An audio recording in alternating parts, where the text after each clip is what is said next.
guys, welcome back to the Rethink It podcast and YouTube channel, video, blog. I am coming back to you guys today with a re-recording of a previously recorded interview with Ken Cedar with the Science of Light. I'm re-recording this because the interview was so super valuable, and I did not want you to miss it, so we brought it back together to make this happen for you, so you really get a good deep dive into light.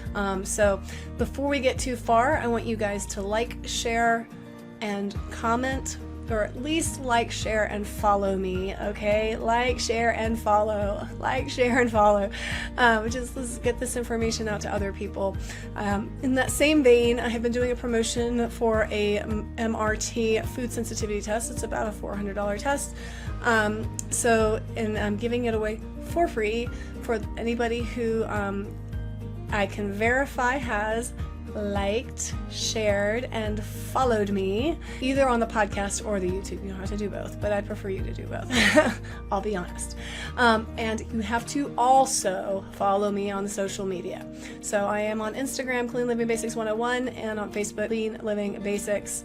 You'll see my face on both of those. So make sure to go to either of those social medias and like, share, and follow, and comment on the YouTube or podcast post that is posted when each episode loads. So pick one, but just make sure you're commenting so I know that you're there and I can enroll you in that raffle for the MRT. Now here's the thing. I was going to do 6 months on that, and I'm actually going to extend that promotion, and I will raffle the first week of January. So we'll get the foot started right in the right direction with health and wellness, let the holidays get through our system, let the fall settle down, and the 1st of January I will do that raffle for the MRT. So I need to know how to get in touch with you, so you do have to like, share, and follow, and I need to know you're there. So okay, so that's it. That's my shameless plug. Let's get started, okay? So summer is coming to an end. The days are getting longer. The days are getting shorter. And it's a good time to think of ways to prevent common fall illnesses. Many people begin to reach for their essential oils, their melatonin, their vitamin C to boost their immune system, but we often don't think of light as a critical nutrient and a way to maintain a healthy immune system. And if you live in the Northeast, you probably are a little bit more aware of it because you guys up there have even shorter days. So, the closer we get to the North Pole. But it's not just that it affects your mood, which is what we see with the seasonal affective disorder as you live in higher elevations, or higher up in, not elevations, but toward the North Pole, but it also affects your immune system. It's really important. The fact is, our reduced exposure to light in the fall season is a very large contributor to a weakened immune system through the fall and the winter. We have briefly talked about light in a previous podcast episode or two, and people are maybe becoming a little more familiar with the use of near infrared lights for mitochondrial support and health. But today I want to dig into full spectrum light. Okay, I want to share the science behind light as a nutrient and how a lack of light as a nutrient can lead to a whole host of brain health issues.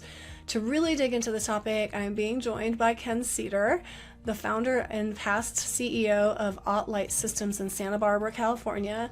Ken has been teaching what has been called light hygiene for over 35 years. He became passionate about all of this after studying research by Dr. John Ott, a pioneer in the field of photobiology. Did you know there was a field of photobiology?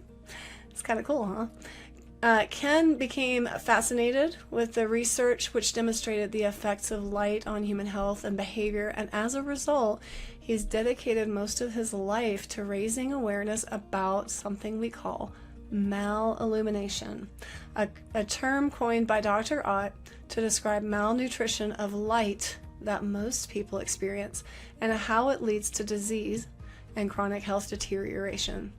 Ken is currently serving as the executive director of the Science of Light, a nonprofit organization, and it's dedicated, this nonprofit is dedicated to raising awareness about malillumination and providing natural solutions for the issues through the development of tools like the Nutritional Light Technology system, which we'll be talking about a little bit today.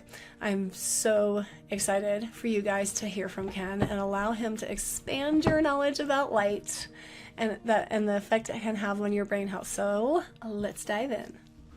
Welcome back to our podcast, Ken. This is our second time attempting this podcast and video blog because we had technical difficulties. Neither of us are extremely tech savvy. But we are here to talk about light, and I'm so glad you're here. Thank you for being willing to re-record with us today. My sincere pleasure, Dr. Sandy. Glad to be here. Ken, do you want to get us started talking about, give us a little bit of your background in the Science of Light Foundation and how you got into the study of light? Sure.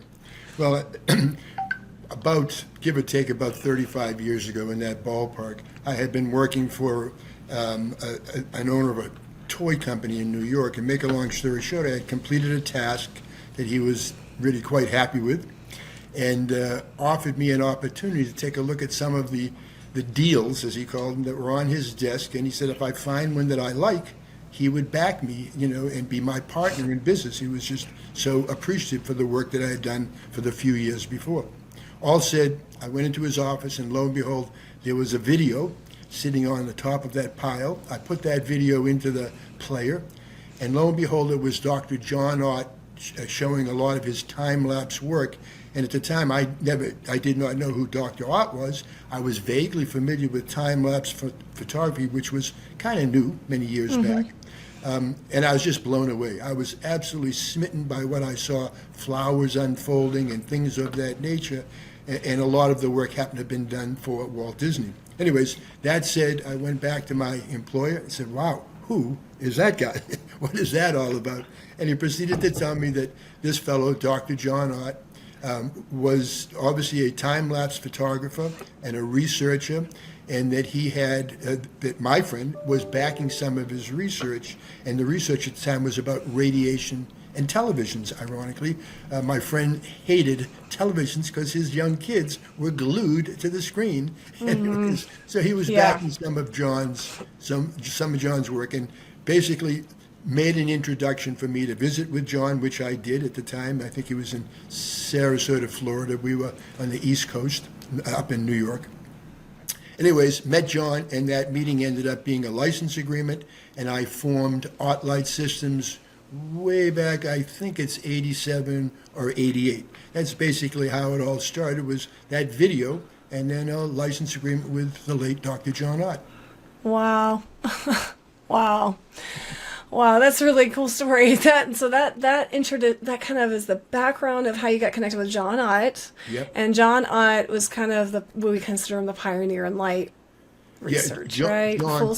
John, for all intent and purpose, I mean, absolute genius. He was actually a banker, was his business, by trade, and he was a horticulturist of sorts, and a photographer, needless to say, and especially time-lapse photography. He was one of the earliest guys dealing with time-lapse, did a lot of the work for Walt Disney, a lot of the scenes that we may have all seen in years gone by of speeded-up sequences was most all, if not all, was late Dr. John Ott's work. But I was, like I say, what really got me, I was just so smitten. For some reason, it just really touched me to see what light could do to a plant. And that said, got that license agreement. I was really excited. And a curious side note, just shortly after getting the license agreement, on the cover, I really quite sure, I can just remember the date, on the cover of People magazine at the time, which would have been 87 or 88, I forget the month, was a picture of Dr. Norman Rosenthal sitting with a big light box, 2 feet by 4 feet, and the title of the cover said that light cures, didn't say helps, light cures depression.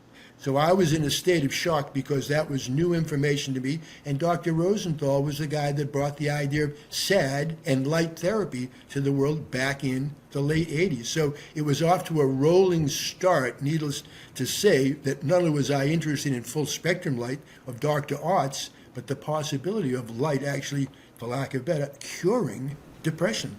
I was looking for, while you're talking, I was just kind of seeing if I could find that, that cover, because that would be so fun to get a hold of. It That's was super People neat. magazine, and I would say it was probably 1988. Unfortunately, Dr. Sandy, I don't remember the month, but absolutely okay. the cover of People magazine, Dr. People Norman magazine. Rosenthal. Okay, let's see. Let's see if we can get a hold of that and Yeah. just peek at. Well, there's a bunch of stuff that's coming up. Dr. Rosenthal's book sure does show up here Yeah, when we for talk sure. about it. Yeah. So when we're talking about light, though, when people in the holistic space talk about light, and my clients and my audience, when they think about light and the kind of the health and wellness and holistic space, oftentimes they go right to that like near infrared light, Yeah. not the full spectrum light. So I'm excited that you're going to dig into some of that and the difference between Sure. near infrared versus, sunlight versus full spectrum light versus blue light, all those, different forms of light out there. Far infrared, near infrared. I mean, I have a far infrared sauna. And I use a near infrared light for different things. So, what's the difference? Can you dig into that for us a little bit? But first, the term full spectrum light was coined by Dr. Ott, again, many years back. And at the time, he was referencing full spectrum light to be artificial light that was similar in nature to sunshine. That was the first thing.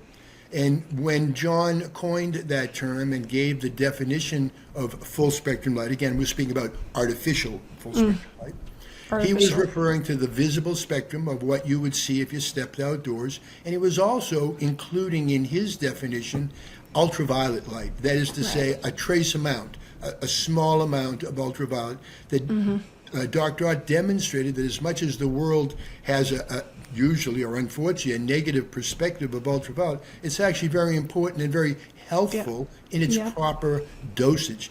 ODing on anything, too much water, you can drown. But the point is, I always tell people that. I'm always saying, like, too much of anything can kill you. Too much of anything. That's the truth.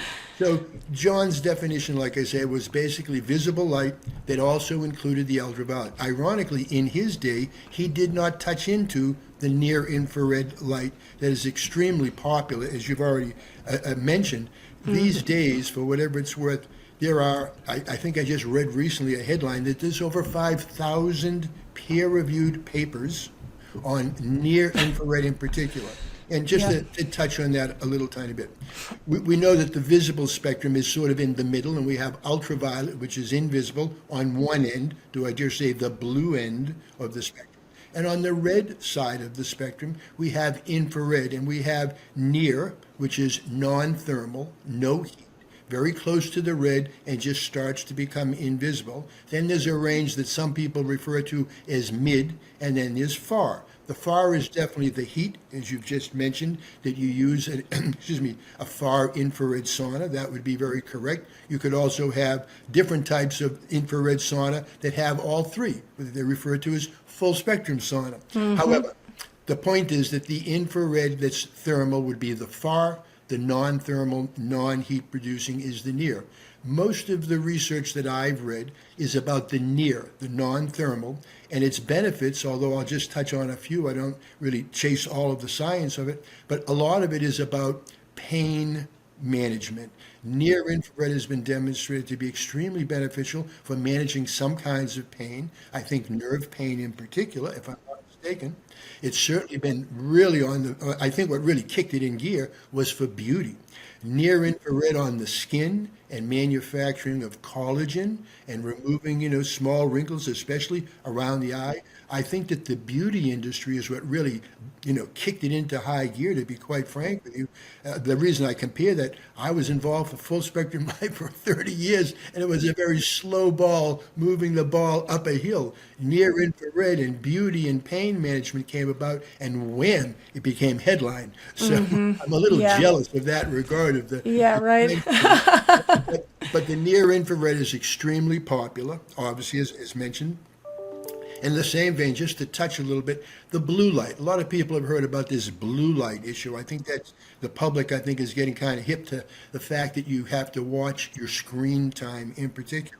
Well, blue light is natural and it's essential during daylight hours. As a matter of fact, if you think of a nice sunny day, what color is the sky? It's blue.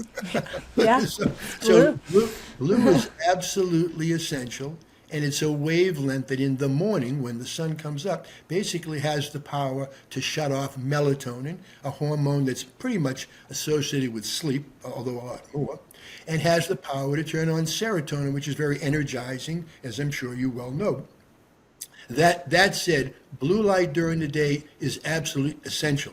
The problem with blue light to a great degree, especially with these screens, cell phones, computers, things of that nature, is that they're powered by a wavelength of light that helps them show a glow in the range of blue light. I believe it's usually 450 nanometers, which is basically identified as being harmful to the retina of the eye when it does not have the near infrared. So the unbalance. The unbalance. You're right on the money, Doc. Yeah. During the day when we're outdoors and we have the high level of blue, which is again fine, natural, and essential. However, what most people may not be aware, we've got a ton of that near infrared and infrared, which is what we've already just said. It's balancing it. So in nature, when you have the visible spectrum with a high blue, although you don't see it, there's an invisible component of infrared. Isn't That's that what's amazing? lacking in today's lights. I'll shift a gear if I might a little bit to tie that in. Yeah. The LED lights that are now so very popular, or energy efficient. Those energy efficient LED lights are usually pumped or glow because of a blue emitter that makes it glow. That said, because of the fact of that low energy, they have left out the near infrared. So the negative of LEDs is not that they're energy efficient. They're wonderful. They're very long life, and they give you beautiful, good visual acuity. The downside is that they're a bit like a Trojan horse. They're giving you good energy efficiency. They're giving you good visual acuity, but lacking that near infrared, lacking the balance, is causing a problem for the retina. And over the long haul of a lot of use, they're associated with macular degeneration. So Exactly. it's essential to reduce that blue light at night, and whether you use something like a blue blocking lens, the bottom line is sun up, lights on, sun up, blue light, no problem. Sun down, reduce that blue light, whether with a blue blocker or if you can, shifting to red light indoors at night would be a great idea, as odd as it may be to get used to it. But the point is, the red light does not disturb the melatonin. That's the trick of the red light. So you can see what you're doing. You got to get used to it because it's a bit odd to be walking around in the red. But the truth of the matter, it's very, very beneficial compared to, of course, the white or the blue light, or the white that you don't see the blue, but it's right there just the same. We're going to have to change the Police song. Wasn't that Police who sings Roxanne? You don't have to put on the red light. Let's put on the red light. It's really true. Again, I think that I believe that it's associated with the fact that we've evolved probably as cavemen, quite frankly, and we've had, lit a fire to go to sleep by at night or to keep warm, and somehow we've adjusted to the color of the glow of that fire, and it doesn't seem to disturb us at night. Now they're even recognizing, I just read a tidbit of research, I want to say Alzheimer's, I may be mistaken. It was definitely dementia associated, and they were now doing red light therapy while folks were sleeping, and they were finding that while they were sleeping, the red light, or do I dare say red light in the near, was actually more beneficial in assisting dementia than during the daytime. So again, it's just interesting stuff that's being found out, and the red light and the near infrared in particular, mind-blowing health benefits, recovery from exercise, as I said, beauty, pain management, really quite miraculous. Because the thing with infrared light, near infrared light like that, is actually tremendously supportive to the mitochondrial function. It's essential. And it's a subcellular level. So yes, it's due to the collagen and all the reason it's able to heal collagen and repair muscle and all that is because at the foundational level of your cell, at the mitochondrial level, it's doing its repair. It's energizing the Krebs cycle. It's producing ATP and energy. You're absolutely. I mean, it's absolutely an essential component to make that ATP. So the near infrared, as you've already just well stated, it's essential. It really, really is. And if you think about it for a moment, fluorescent light does not have the near infrared. No. The LEDs, right? The LEDs do not have. Excuse me. The LEDs do not have it. And unfortunately, we spend somewheres over 90% of our time indoors, at least in general. So, again, and it brings up a wonderful term, if you don't mind me putting this word out, what we're all about, malillumination. A lot of folks, when we say it, it's not just about light deprivation of not getting enough sunlight. It's not getting enough sunlight in conjunction with a lot of limited spectrum light being indoors. So the indoor environment, I don't want to scare people, but I want to scare them to recognize that their light environment could really be challenging their health unwittingly. Right. I don't love to use fear as a motivation, but at the same time, I heard this wonderful analogy one time that if somebody held you to the edge of a cliff and and you felt scared, and you did everything you could to get off the edge of the cliff, that fear motivated your action to get away from the edge of the cliff. So that fear, is it good or is it bad? The fear is good in that sense. If it motivates you, if it doesn't paralyze you and bring, but if it motivates you to the right action, then it's a good thing to have a healthy degree of fear. And you mentioned malillumination, and I came across, and it was all your fault that I came across this this YouTube video.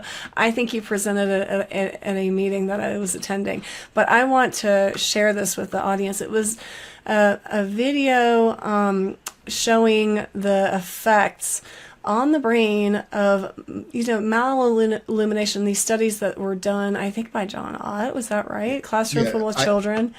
Yeah, I think that what you're referencing, I had 3 little clips together of some of John's work.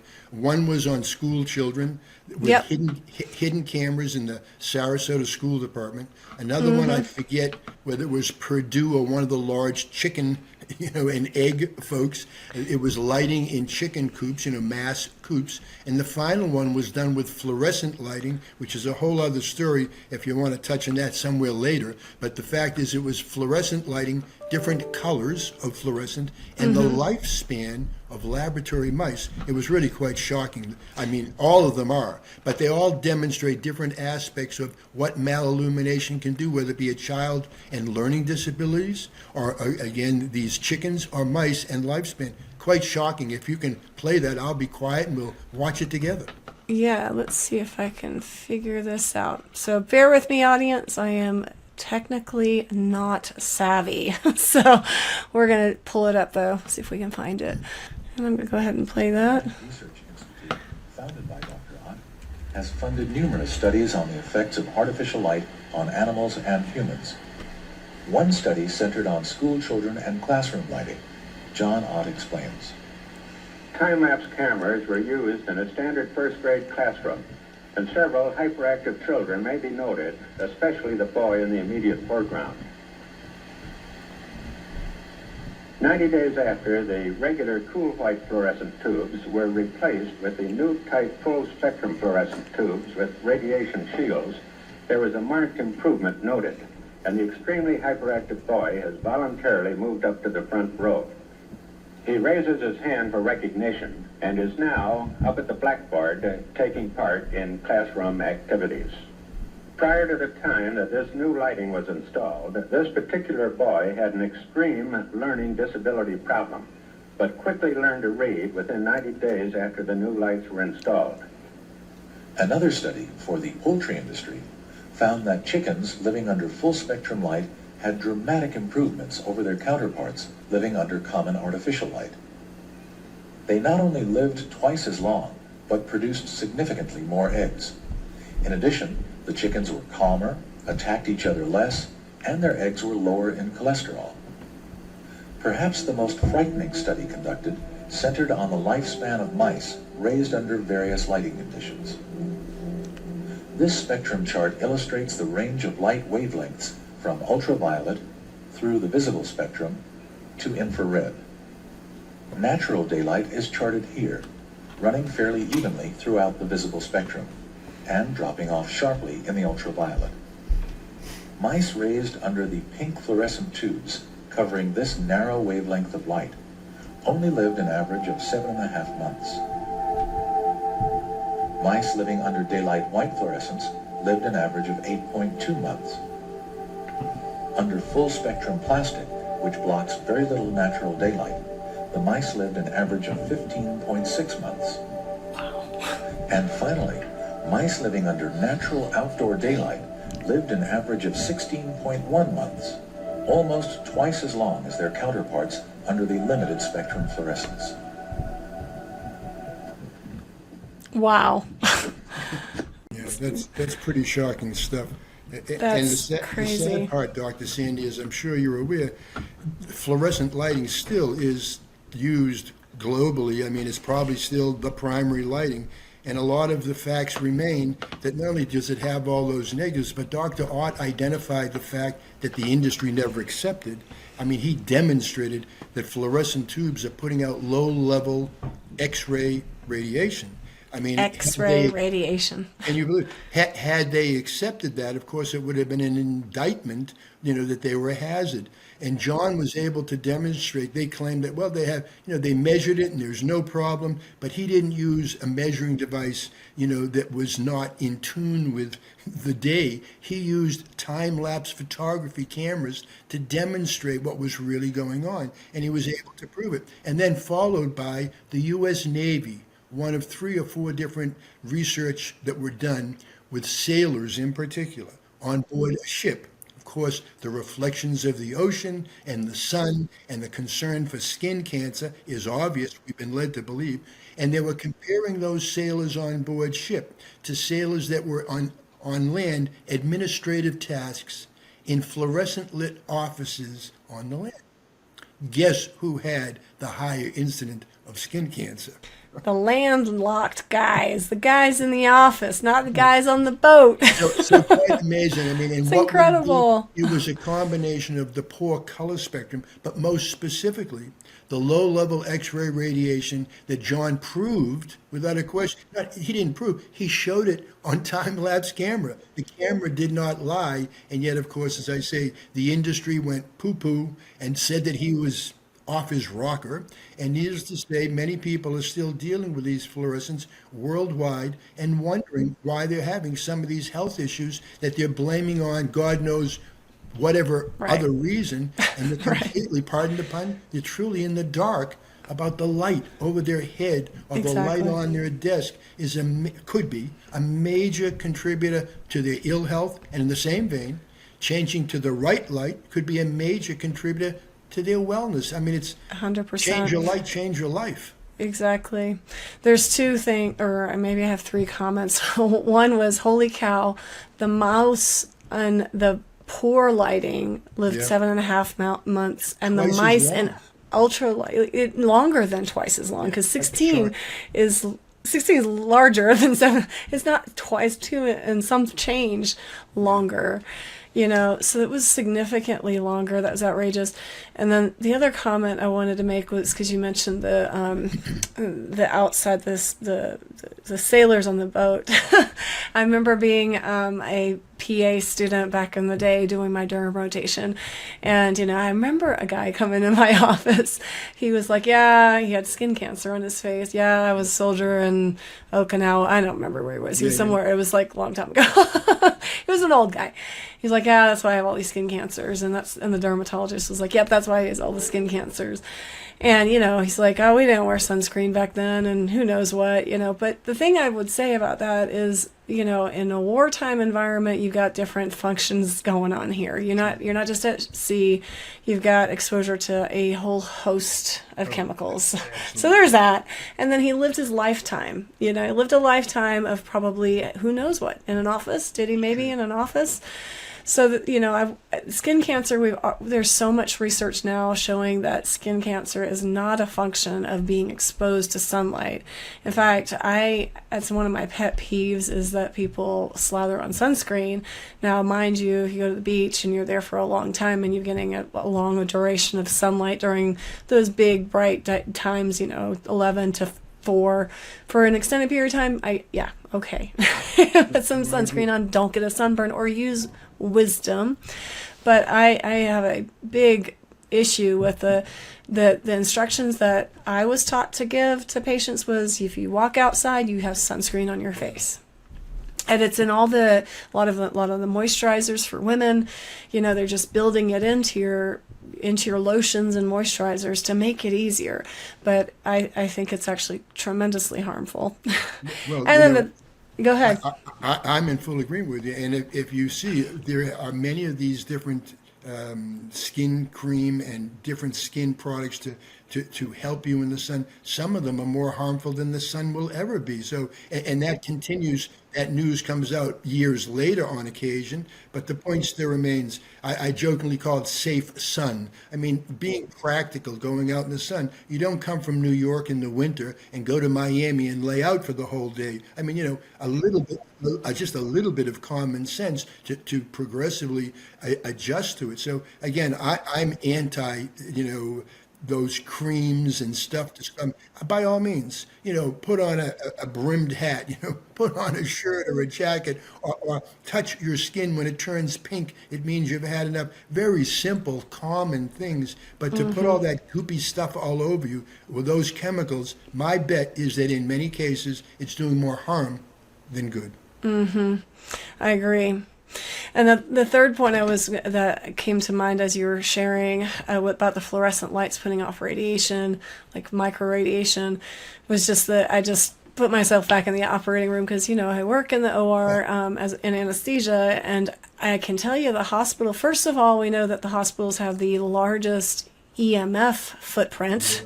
If you drive past, buildings and there's a hospital and you're checking your EMF reader will go through the roof going past the hospital. So we've got electromagnetic frequency discharged from the hospital just because we're so Wi-Fi and so wired and so everything.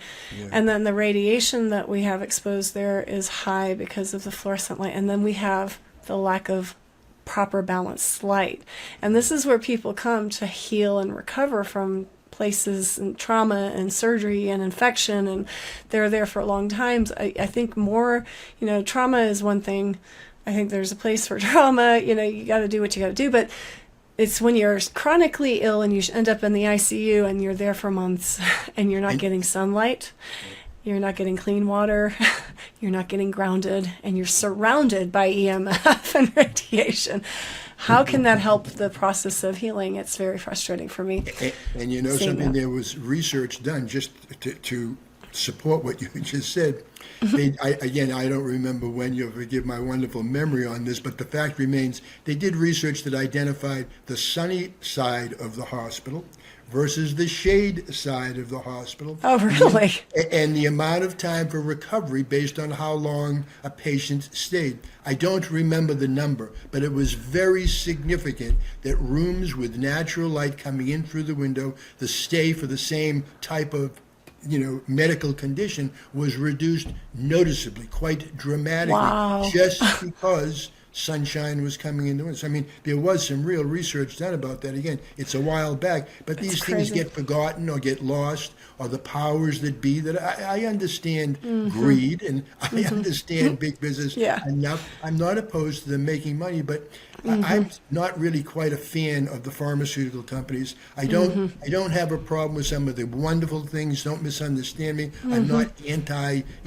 good medicine, but the fact remains, to promote products that are definitely unnatural, not proven, and or some of the negatives that go with it. It's hard to buy it. And especially when, again, the irony of a hospital where you go to heal, of all the places that should be as pristine and hopefully supportive, of a good, healthy environment, is probably, as you've already mentioned, and it's possibly one of the worst. Kind of crazy. It's funny. I was just thinking today about a lot of my friends that are in kind of agricultural thing, or they have horses or large animals and farmers and things like that. I have quite a few friends like that, and they have an instinctive understanding of, you know, like that we want to do the kind of the holistic thing, almost to the fault where they won't even go. It's a joke in medicine. Like the farmer came in by himself, then it's an emergency. Like he's about to die, you know, because the farmer doesn't go to the hospital. They go. They're like, the hospital, we go there to die. But it's funny. It's funny because they go to the things that work naturally, because they have these large animals they have to care for, and we forget we are not much far removed from those mammals that are horses and cows. You know, we need the same thing: good soil. They deworm their animals every 6 months. You know, they're grounding them, they're feeding them good nutrition. You know, they're making sure they're supplemented, and they're getting tons of sunlight. You know, and you know, you're probably familiar, Doc. Also, these days, it seems as if longevity is like the new hot research of sorts. And of course, along with that word longevity, you'll often see the term blue zones, as you may be familiar. These areas in the world where folks seem to live, you know, longer and older, into old age, 100 plus. Well, you know, I'm sure that hard work, you know, in some of these areas, and I'm sure that some of the simple foods like the Mediterranean diet are definitely a factor. But if you look at these blue zones, I think it's fair to say every single one of them has a common thread: the amount of time that these folks spend outdoors. outside. So I'm not claiming it. Yeah, it's not only the sunshine, it's the green, it's the air, but the fact still remains. Outdoors, when I was a kid, I'm 77. When I was a kid, they couldn't get us to come in from play. Now, you can't get kids, I'm being a bit sarcastic, but you can't get kids to let go of that computer or that cell phone and get outside. So, I mean, it's so flipped over, and coming away And we from have increasing rates of ADHD, autism, neurodivergence, and even young onset dementia, and we wonder why that might be. You know, there's definitely a light link. And the other thing I always want to emphasize on that is light, because light, the cells use light in so many ways. It catalyzes everything in our cells. It's an incredible piece of our unmentioned part of the cellular function. And eating raw foods is another great way, if those foods are cultivated in the right way, to get the light from the chlorophyll of those plants, you know. So just also back to the diet and getting light, you know, internally from a good healthy diet as well. But so anyway, I did want to go. I'll add a comment to you just before we close that thought. Albert Einstein, a reasonably intelligent chap, they say, he made the comment that everything in the universe breaks down to a packet of light called a photon. And he said, therefore, we as humans are technically light beings. So not only is light as important as you've already mentioned, you know, it's the language of the cells. We are light in the truest sense. If everything of the material, Albert Einstein said that what appears to be material is nothing but light moving slowly. Wow, organized and slowly. Again, it's a challenge to, you know, spoken like a physicist. It's challenging because fortunately a lot of information is out there for nutrition, and people are catching on that junk food is not exactly a great idea, and that good nutrition can be helpful. Ironically, as I think that you and I may have touched on the last go around, you know, they say that the body is the temple of the soul, and I say that it houses the spirit. And being a house, is that analogy, most of us recognize in our homes we have a plumbing system and an electrical system. And the fact is, a human body basically has the same. And we realize a lot about the plumbing system and nutrition, but few people realize that light is an absolute nutrient that enters your body through the retina of your eye, and it's absolutely essential. And most people, again, pardon the pun, are in the dark. They have no clue of the importance on so many levels. I mean, that's what's really incredible. Shocking. Yeah, you're 100% right. I mean, I don't really have anything to add to that. It's 100% accurate. I really want people to take away, when I point out the environmental risk of a hospital, I don't bring it out to degrade the hospital. I point it out to help people become more environmentally conscious in the sense of their environment, yet not protect, not save the planets, blah, blah, blah. Yes, I'm all for that. But when you're dealing with your health, you're not an isolated island. You are a part of the human, network of beings, and you move into different environments. And every environment has its own unique set of maybe risks or benefits, right? And when you go into a hospital, you have to understand the health risks that are there. There are benefits in that environment, but there's also risks, and those risks can literally affect the brain and the way the body heals. And to mitigate that is something that you have to be intentional about. I work in a hospital 3 days a week, so I am very intentional on my, every morning I make sure I'm getting sunlight. Every day during the day, I'm the weird one who, on my break, I take my shoes off and I walk outside. I don't care if there's snow on the ground, and I'm getting sunlight during the day because I'm in the operating room where it's like a cave and it's absolutely fluorescent light, and some days I'm in an operating room that's completely black with just a few fluorescent lights. So it's really a lack of, it's a nutrient deficiency of light, which leads me to, the next kind of thing I was going to talk about was the way that light literally affects every system in our body. It affects our weight management, our cognitive function, dementia prevention, sex drive, our immune function, and so much more. I mean, it's literally an endocrine stabilization nutrient. Wouldn't you call it that, or what would you call it? Well, again, if folks would recognize this too, according to Dr. Ott, and I believe it was Dr. Jacob Liebman, both made a comment that stuck in my head years ago. They said that if a human was standing outdoors naked in the noonday sun, the largest organ of the body, the skin, absorbs only 2% of the sunlight's energy. The body's 2%. Only 2%. And the whole surface area of the body, 2%. And the body's smallest organ, the eye, takes in 98% of the sunlight energy. So just imagine, I think most are probably a little bit familiar with vitamin D being kind of important. Imagine if 2% in the skin of sunlight energy produces vitamin D and whatever else it may benefit. Mm-hmm. But the fact is that 98% that's entering the body through the retina of your eye is going directly to your brain. Your brain is electrical.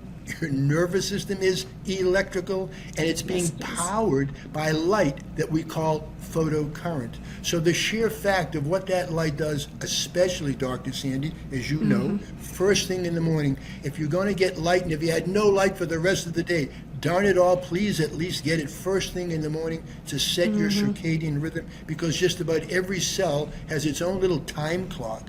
And when you set that time clock with nature, first thing in the morning, 15 minutes to a half an hour is all you really need, according to the research, just to get your human being and your rhythm in sync with nature. There's probably nothing, at least more important. Maybe there's some things as important, like fresh air and drinking water, of course. Yeah. But the fact is, morning sunlight. Step out in the morning sun if you can. Even better, take a little walk for 15 minutes.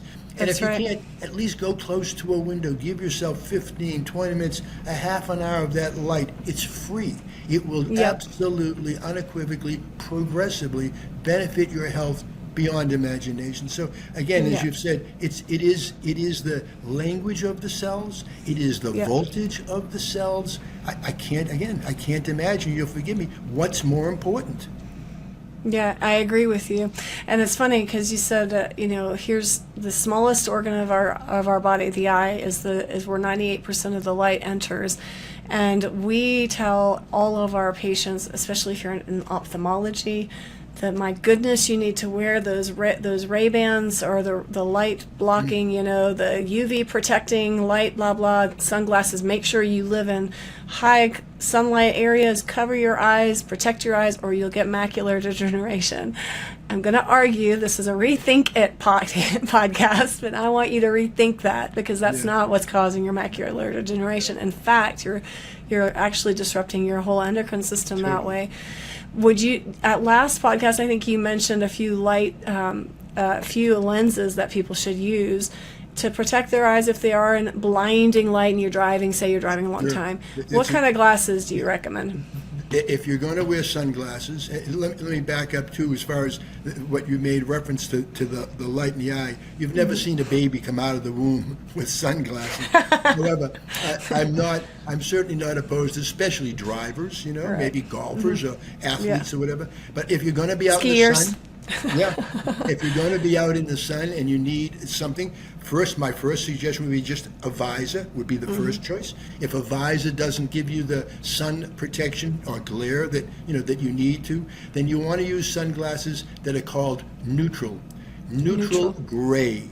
You can buy them in a dollar store, or you can have them, fancy ones made. But the point is, the reason for the neutral gray, it takes all of the colors of the spectrum, sunlight in this case, that comes through the gray. Instead of altering the sunlight, it simply filters it down, so you're still getting the full spectrum. It's just being reduced for lack of brightness or lack of volume. Any other color, technically, when that light comes through that lens, let's just say hypothetically it's a green lens. When the light hits that green lens, the bulk of the light energy that's going into the eye is going to be green. It's going to change from full spectrum to monochromatic. That's not the ideal. So the gray, again, is a simple, very, very simple fix. Gray, or what they refer to simply, I believe the term is simply neutral. They may also be called natural gray, but neutral was the term I got from Dr. Ott. Neutral gray lenses, they're inexpensive.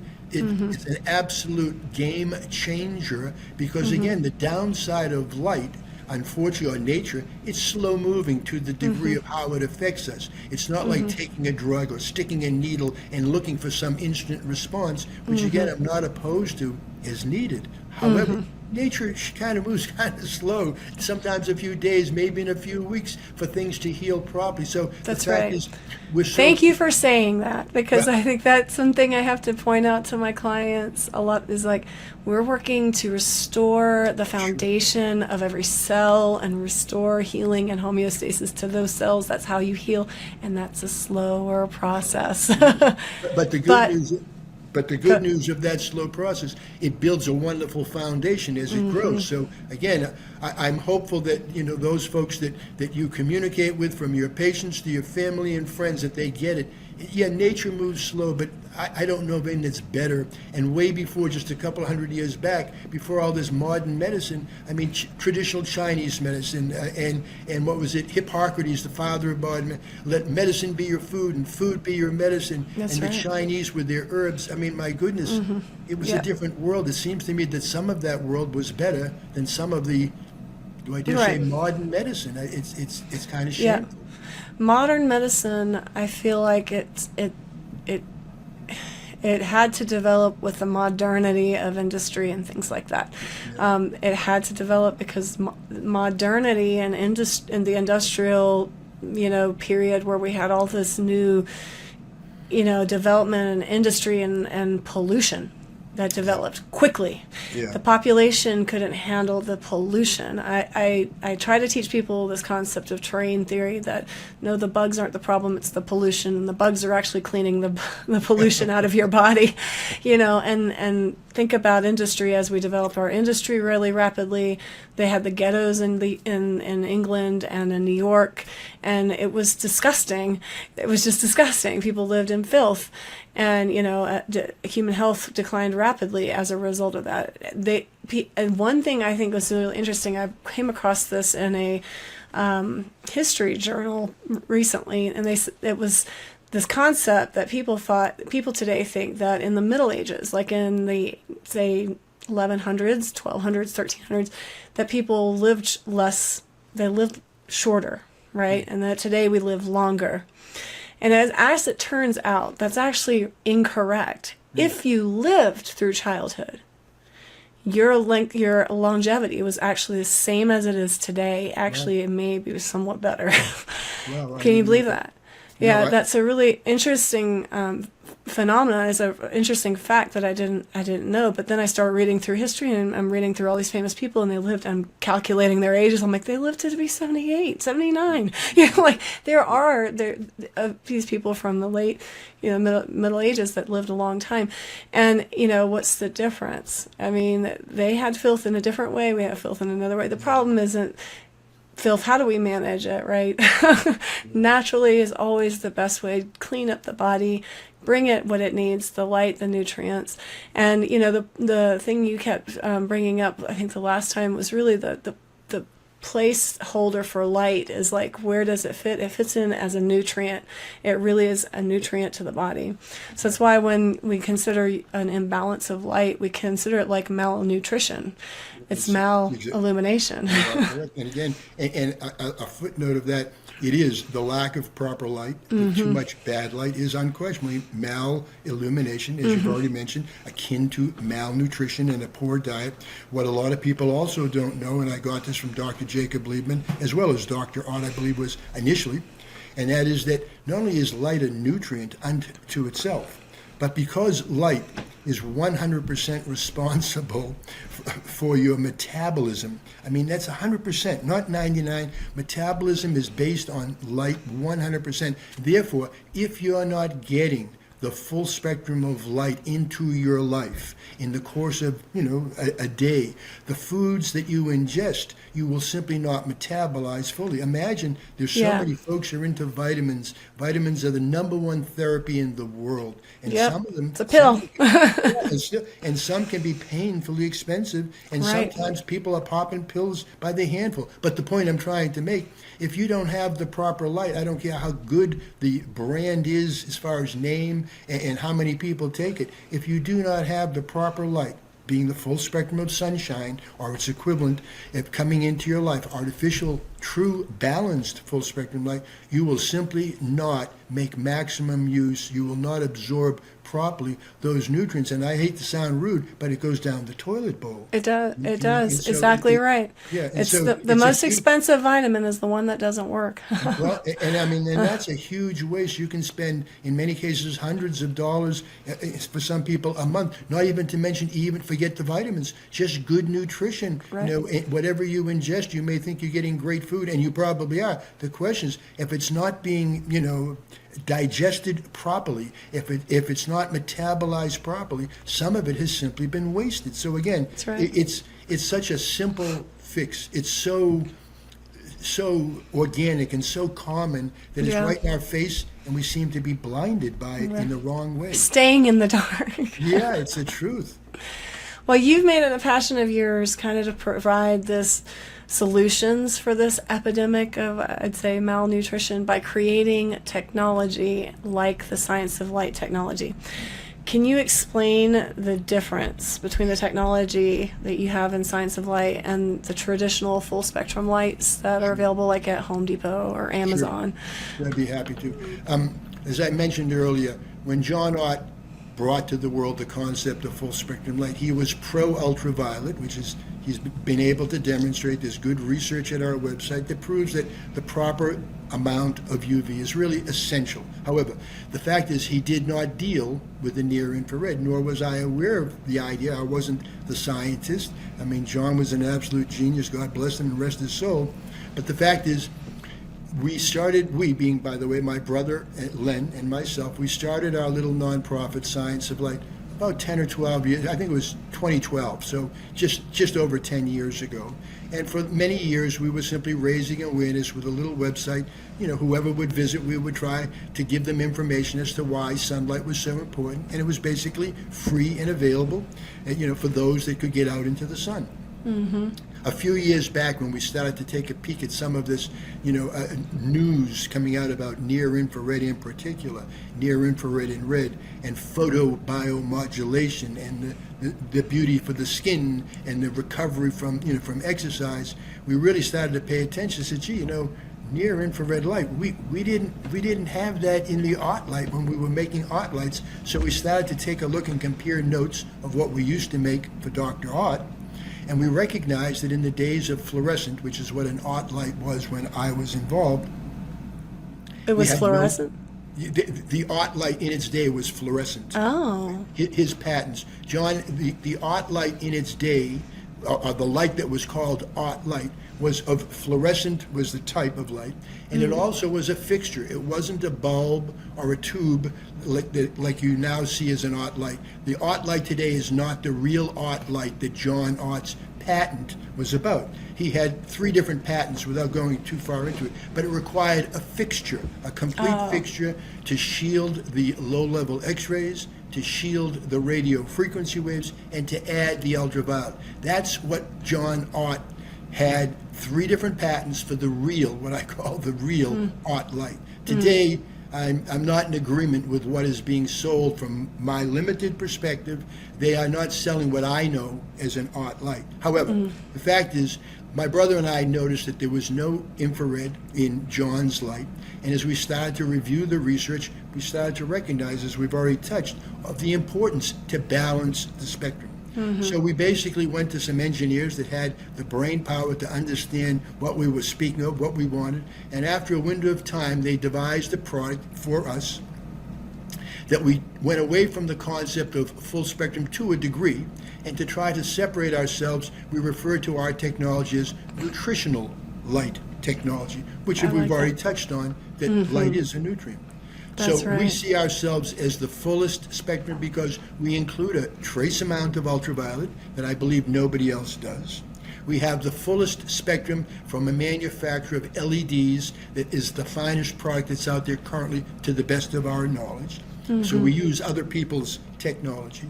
And we've added a broad band of near-infrared light, 5 different wavelengths, painfully expensive, a little bit complex, but the fact is we've made a product that is truly full spectrum by our standard. It is balanced light. It not only doesn't hurt the eye and potentially lead to macular degeneration, actually because of the near infrared, it regenerates and rebuilds the cells in the eye.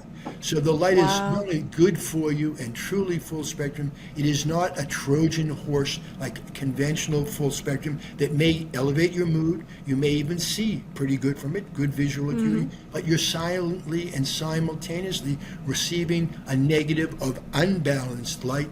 It will affect your eyesight over time. So we've created nutritional light technology. We do believe it's the best that's in the marketplace. We recommend it especially for the morning, as we've touched on, for regulating circadian rhythm in particular, especially for computer operators. But for that matter, anybody that's indoors, we believe in most cases, they would benefit from our light, 100%. And so we put that product out there. I guess it's almost 2 years now, Nutritional Light Technology. We are a nonprofit. We do not collect donations, unfortunately, to tell people to go out in the sunshine. So sales of our products help support our message. My brother and I are, well, I guess we'd say we're volunteers. We do not take a paycheck. We go back into research and development of our products. So we'd love whoever's listening to take a look at our website, possibly take a view of some of our information. We sell our products on a 60-day money-back guarantee. I think we've gotten one return, and it was only because somebody didn't read what they were getting and they didn't like what they saw, because our near-infrared basically is invisible, and they thought the product wasn't working. Oh, well, there you go. Well, all that information on his website and all those links will be in our show notes as usual when I highlight something that I think is valuable to your health. So don't forget to look in the show notes on both YouTube and the podcast for that information. Are there any potential risks or side effects with using the nutritional light technology? No, I think that because it energizes first and foremost. I mean, light being, photocurrent, it is energy in its rawest form. I would say for those folks that may be very sensitive, light-colored eyes in particular, light skin, light eyes, if they get a little too charged up, if you would simply either A, move the light a little further back, change the angle so the volume, or simply use it less. But the only side effect that we've ever had was that people get a little too amped up, and it's very obvious. You just simply use it less. But the fact is, there's no real negative side effect. I experienced that when I used your light. I mean, it's a very bright light. I was like, ooh, this is fun. Let's see here. I'll turn on the one in my desk so the audience can see how bright it is. It's extremely bright. That's just beside me. That's crazy, isn't it? It gave you a halo. You looked quite heavenly. That's funny. I obviously use the light box kind of regularly. I'm sitting at my desk, and at night you have an infrared piece to it as well. It helps balance my hormones. It's certainly going through, I'm in my mid-40s. It's definitely helped me a lot with balancing the effects of hormonal changes in my sleep. So I usually use that infrared right before I go to bed, and the full spectrum first thing in the morning. And it does make a big difference, and I highly recommend it. How do you recommend people incorporate it into their lives? Well, starting by adding it in the morning, or? Yeah, no, I would say first and foremost, the most ideal time is first thing in the morning. Mm-hmm. As soon as you wake up, whatever that hour may be that you're used to waking up in the morning, to try to get to the light. The light has 2 different modes set on a timer. It's 15 minutes of what we call the full spectrum that does include the near infrared. When that 15 minutes is up, you then follow with mode 2, which is just the near infrared for 15. So the protocol, Dr. Sandy, is a half an hour. Half hour? Yeah, preferably first thing in the morning. First thing in the morning. Primarily the benefit being for that circadian rhythm. That's really what we're trying to pay attention. That's what it's about. Yeah, circadian rhythm, again, it's just so very essential, is that circadian rhythm, to get that in sync with nature. Then you could use the light throughout the day, almost like a cup of coffee. If you're getting kind of slumped or low energy, you turn on that light, as you've already shown. That really cranks you up without question. And therefore, for those folks that are at a computer, especially if you're there a lot, to shift to the second mode of the near infrared. As I speak to you, my near infrared is on as we speak, and what it's doing, it's not stopping the radiation or the blue light. That's it. Yeah, it's not stopping it. What it's doing is the near infrared is countering the blue light. It's benefiting your eyes. So if you're at a computer, I can't think of anything better than a near-infrared light source, whether it be ours or even somebody else's, quite frankly. The near-infrared, nothing beats ours, we don't believe, because it's a wide band. We cover a good 100%. part of the spectrum.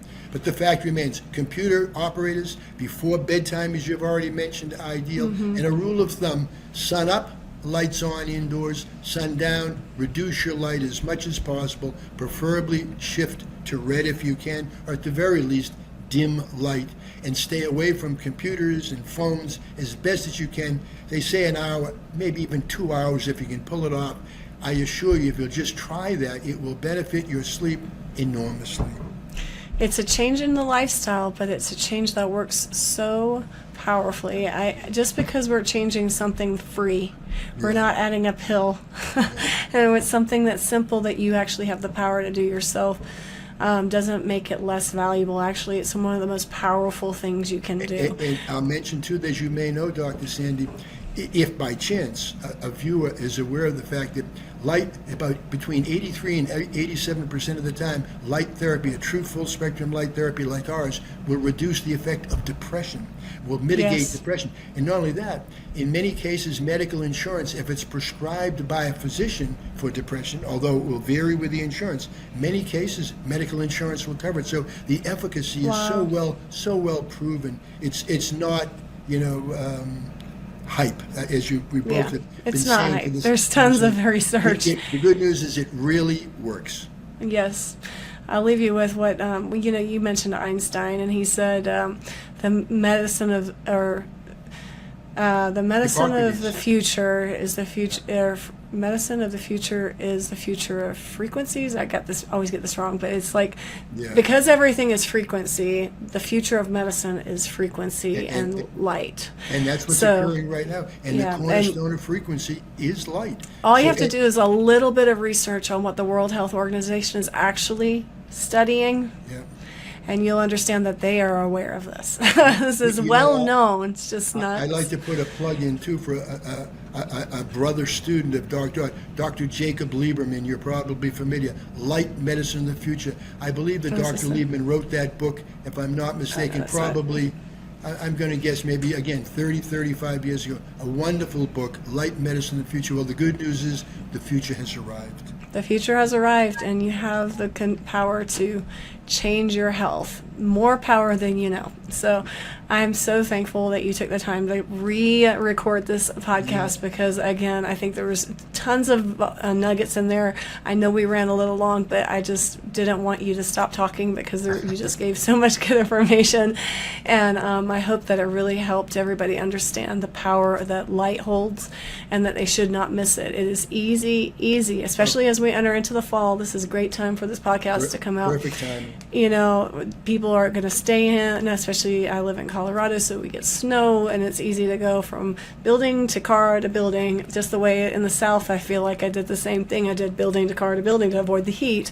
Yeah. You know, step outside, sit outside for 15 minutes. Just make an intention about that, and you will do miracles for your health. I think if your viewers check out our website, Soulshine, SOLSHINE.org, soulshine.org. We've got good information about SAD, which you just touched on, that's coming as we change of season. That seasonal depression slowly creeps up on so many people. And again, many, pardon the pun, are in the dark. They don't have an awareness of why am I fatigued, or why am I this, or why am I that, or getting the blues and depressed. There's just so much good information. We really encourage folks to please get out in the sun. It's a resource. Be sure to check out his website because there's a whole lot of information, free information, lots of videos, lots of education. And if you're one of those that just has to learn it all before you do anything, then you can learn it all there. So, all right. Thank you, Ken. I appreciate your time, and I'll see you guys next time. Thanks, Dr. Sandy. Thank you very much. Appreciate it. Right. For the next 6 months, as we try to get the word out there about this podcast content, we are offering a very special promotion. We will be doing a drawing to give away a free MRT food sensitivity test, which samples the top 88 common food sensitivities. This test has a value of $399, and we will be giving it away for free. MRT is the most advanced and reliable test for hidden inflammatory reactions to foods and food chemicals, and it identifies your best foods. So this is not an allergen test, this is a food sensitivity test. This helps you when you identify your best foods and all those hidden inflammatory reactions. It helps you make a strategic food plan in order to rapidly reduce systemic and digestive inflammation, which improves outcomes of any other digestive health program that you're currently participating in. This is something I do for a lot of my clients in order to rapidly get ahead of the inflammation that they're dealing with. For more information about the test, please go to our website, beyondbrainhealth.com, and check out the Direct to You labs. We'll also provide a link for you in the show notes, so you can check that out as well if that's an easier direction for you. But as I said above, I am excited to offer this test, this $399 test to you for free. Here's how you qualify to get it for free, okay? So I'm going to warn you, since this test is almost $400, there are a few steps you must qualify. You must follow to qualify for this drawing. Okay, it's a $400 test, so it's not just one step, you guys. So here we go. Go to your show notes on whatever podcaster you're listening on, whether it's Google, Apple, or Spotify. Give us a rating, good or bad. I appreciate both. And comment on the podcast. I really appreciate the honest feedback, especially as I'm growing and learning this whole podcasting education process. I want you guys to really enjoy our time together, so let me know how I'm doing. All right, step number two, you will also follow us on Instagram or Facebook, please, and give us a comment there as well. Those links should also be found on every single episode of our show notes. So you just need to open the show notes that you're listening on right now and, click the link to your Instagram or Facebook, whichever you guys prefer, social media platform that you prefer to be on, and follow us there and give us a comment. And lastly, to qualify for the drawing, please share this podcast with at least one person. Okay, so to sum up, you're giving us a rating on your favorite podcaster, whichever one you prefer. You're going to follow us on the podcast and on Instagram or Facebook, whichever you're on, and give us a comment on both. And lastly, you're going to share this content with at least one person. That's a few steps, but it shouldn't take you more than 60 seconds to complete all three. We will be doing the drawing on December 15th, 2023. So let's get the word out there.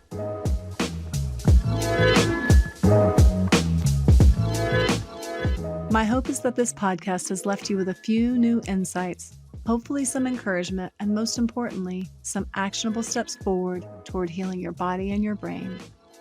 If you found this content helpful, please don't forget to give us a like and share it with someone else who might benefit from it. Also, don't forget to follow us on our Instagram and Facebook pages. I love hearing from you guys. I look forward to spending some time with you again soon. So until then, celebrate the small victories. There really is hope for lasting healing.